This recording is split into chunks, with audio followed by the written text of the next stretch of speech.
আসসালামু আলাইকুম সবাইকে শুভ দুপুর। আলহামদুলিল্লাহ, আজকে রান্না করে ফেললাম ডাঁটাতে চিংড়ি মাছ। এই তো মূল রান্নায় চলে গেলাম। রান্নাটা বসিয়ে দিলাম, কড়াইটা বসিয়ে দিয়ে সরিষার তেল দিচ্ছি।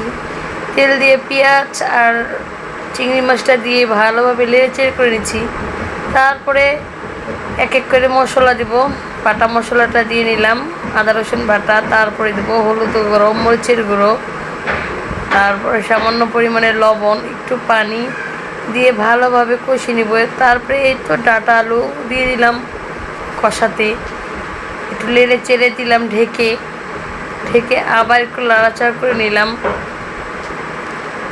লাড়াচাড়া করে এই তো এখন ঝোলের পানিটা দিয়ে দিচ্ছি। তারপরে আবার ঢেকে দেব।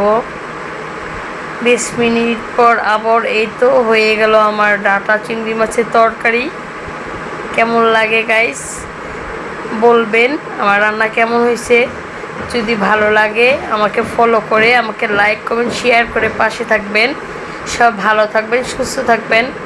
সবাই বেশি বেশি লাইক কমেন্ট শেয়ার করে দেবেন। সব ভালো থাকবেন। সবাইকে শুভ দুপুর।